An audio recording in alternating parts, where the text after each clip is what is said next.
السلام علیکم ورحمۃ اللہ وبرکاتہ۔ ناظرین کرام، آج کی اس نشست میں ہم سابقہ ان اسباق کا خلاصہ بیان کریں گے جو اسباق عربی زبان میں تھے، اور آئندہ بھی ہمارے اسباق کا طریقہ کار یہی ہوگا کہ ہر سبق پہلے اردو زبان میں ہوگا، پھر اس سے اگلے دن وہی سبق عربی زبان میں بھی ہوگا، تاکہ طلبہ کرام کو عربی کے قواعد سمجھنے میں آسانی ہو اور عربی زبان کے ساتھ کچھ مناسبت بھی ہو جائے، کیونکہ ہمارا یہ جو کورس ہے، ہمارا یہ جو دورہ ہے، یہ خاص کر ان طلبہ کرام کے لیے ہے جو عربی کے ابتدائی مرحلے میں ہیں۔ تو سبق کی طرف چلنے سے پہلے اگر آپ اس چینل میں نئے ہیں، ابھی تک چینل کو سبسکرائب نہیں کیا تو چینل کو سبسکرائب کریں تاکہ آنے والے تمام اسباق آسانی کے ساتھ آپ تک پہنچ سکے۔ تو آئیے چلتے ہیں سبق کی طرف۔ تو ناظرین کرام، اگر آپ عربی زبان سیکھنا چاہتے ہیں، بولنا چاہتے ہیں، تو عربی زبان سیکھنے والوں کے لیے کچھ ہدایات ہے۔ اگر ان ہدایات کو اپنا لیا جائے، ان پر عمل کیا جائے، تو عربی زبان سیکھنا انتہائی آسان ہوگا انشاءاللہ۔ ان میں سے سب سے پہلا کام یہ ہے کہ آپ عربی زبان سیکھنے کی ابتدا آسان الفاظ سے کریں، آسان الفاظ کا انتخاب کریں، پھر ان آسان الفاظ کو لے کر آسان جملے بنائیں۔ ابتدا میں مشکل الفاظ کی طرف کبھی بھی نہ جائے۔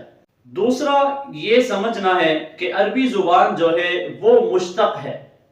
مشتق کا معنی یہ ہے کہ آپ ایک ہی مادہ کو لے کر اسے کئی سارے الفاظ بنا سکتے ہیں۔ مثلا ہمارے پاس ایک مادہ ہے کاف تا با، اسی کو لے کر ہم مختلف الفاظ بنائیں گے اسی مادے سے۔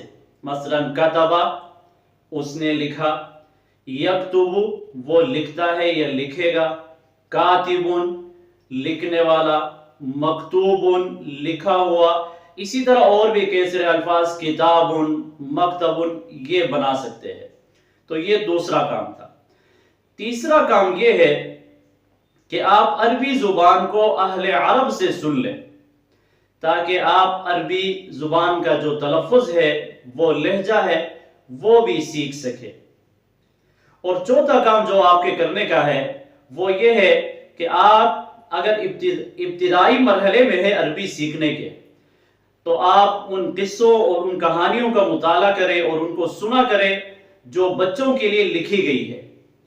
اور اگر آپ عربی سیکھنے کے دوسرے مرحلے میں ہے تو آپ عربی مقالات کا مطالعہ کریں، اور اگر آپ تیسرے مرحلے میں آپ متقدم ہے عربی سیکھنے میں تو عربی کتابوں اور اسی طرح عربی اخبار کا مطالعہ کریں۔ اس سے آپ کی عربی کو تقویت ملے گی۔